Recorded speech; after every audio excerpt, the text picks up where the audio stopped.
This quick video with following up on the graphing with quadratics. There's a few people need to actually keep handing this in. So first task for everybody today, please make sure you hand in some graph work showing that you can actually start using things like GeoGebra.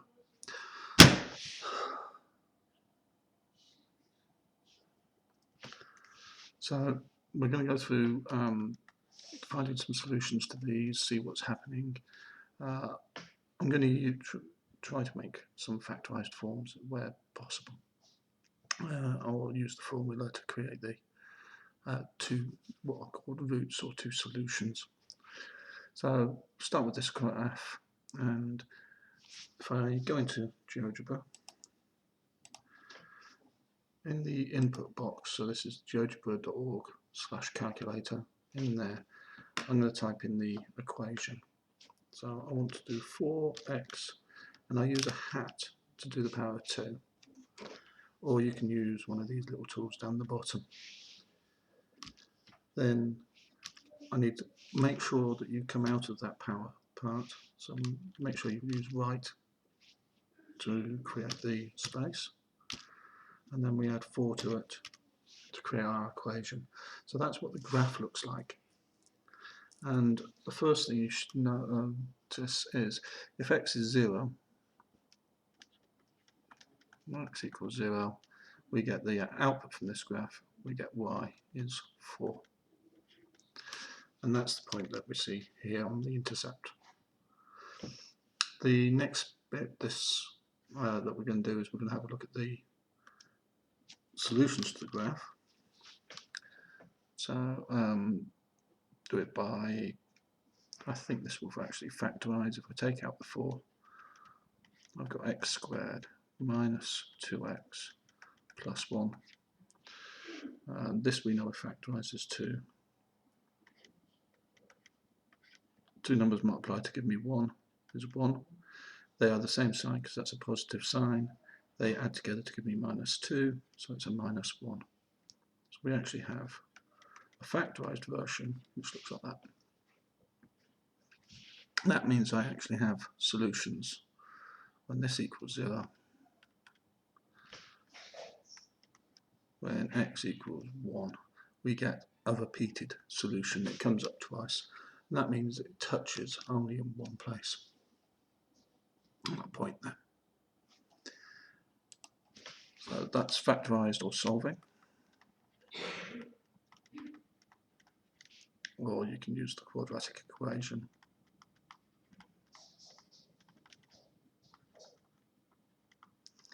And that tells you where this will touch the x-axis. So we know it will go through the point y0. Completing the square, so let's take the 4 out and leave myself with x minus 2x squared minus 2x, and we've got a plus 4 on the end. Normal completing the square, I get x minus half of this is 1, and the whole bracket is now squared. But remember, when I come to multiply this out, I'll get an x squared minus an x minus an x, and I get a plus 1.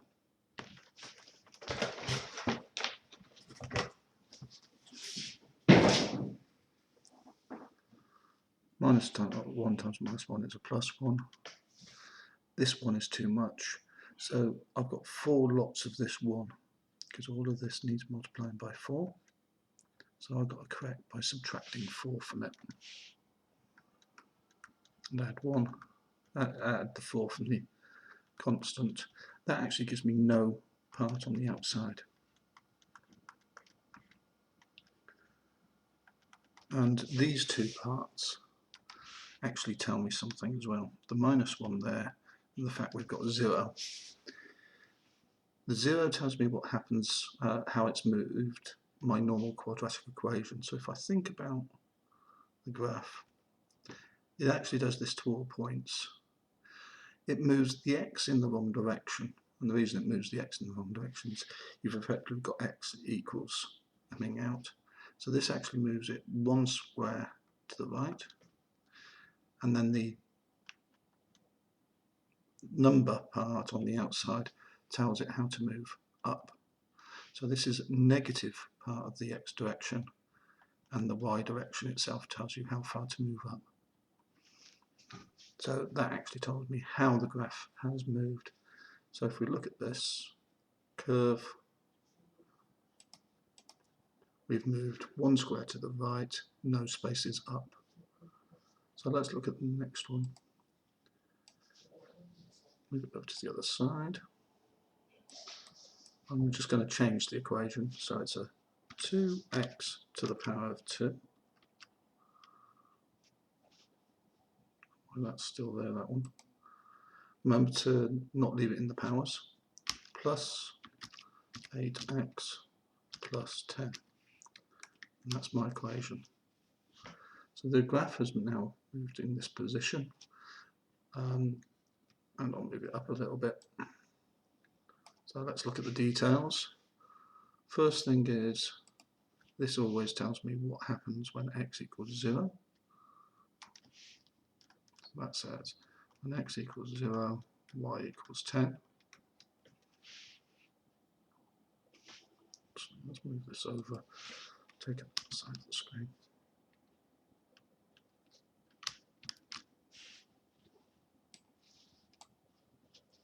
Slide over.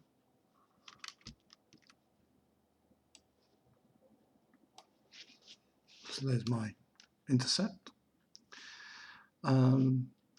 Try and find some solutions. So this time I'm going to use the formula. So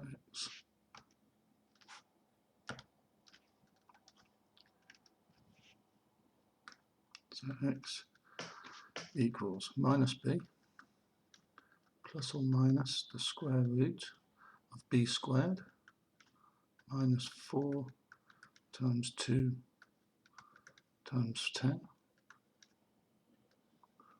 all divided by 2a. When I multiply this out, I get minus 8 plus or minus 64 minus 80, which is minus 16, and all of that is over 4. Now this part, because this is negative, we cannot do the square root of a negative number. That means there are no real roots. No real roots means it doesn't cross the x-axis.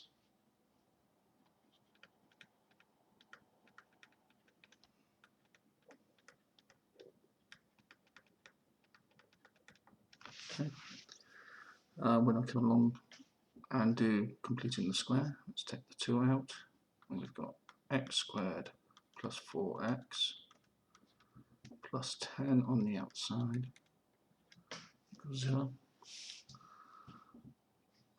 Turn this into a bracket, so we've got x plus 2 all squared, and take the value on the outside. We're going to get an x, we're going to get a 2x, so x squared, and another 2x. That's x times the 2 in another bracket, and the x times the 2 coming back this way. And then the 2 times 2 gives me a 4 too much, so it needs correcting, and it's 4 times 2. So we're going to correct by subtracting 8.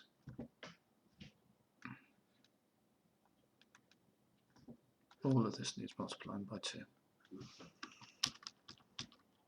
So I should do it in green.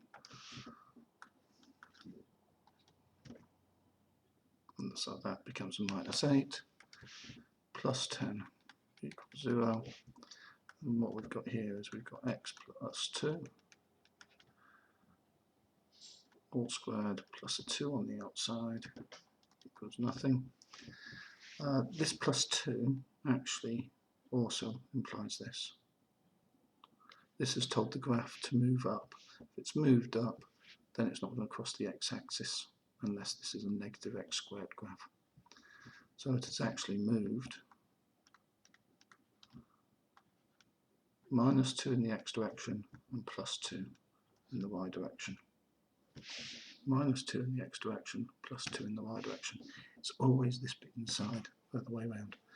We'll be doing a section on transforming graphs at some later date.